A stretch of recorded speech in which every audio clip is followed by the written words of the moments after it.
Nadine Lustre at James Reid magtatambal sa isang pelikula.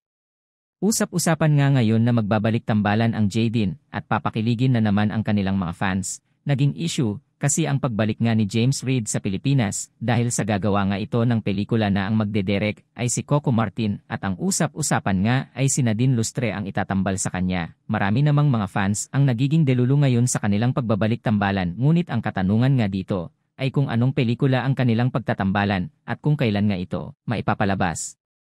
Matatanda ang naitanong nga sa dalawa noon kung handa ba silang magsama uli sa iisang movie kung sakali mang mabibigyan nga sila ng project together at kung ma-offeran nga sila na magsama uli ay handa ba silang tanggapin ito, na naisagot naman nilang handa nga sila at ang pagiging professional ang dapat na pairalin nga dito kahit na may past na sila.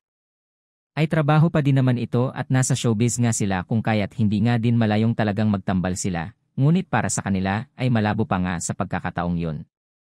Ngayon nga ay napag-uusapan kung anong movie nga ang kanilang gagawin dahil hindi pa naman ito na i-announce at wala pang ginagawang kumpirmasyon si Coco Martin patungkol dito. Ang tanging alam lamang ng marami ay mayroon ngang paparating na movie si James Reid at hindi pa nga sila sigurado kung sino-sino ang mga makakasama ng aktor dito dahil sa ngayon ay napag-uusapan pa.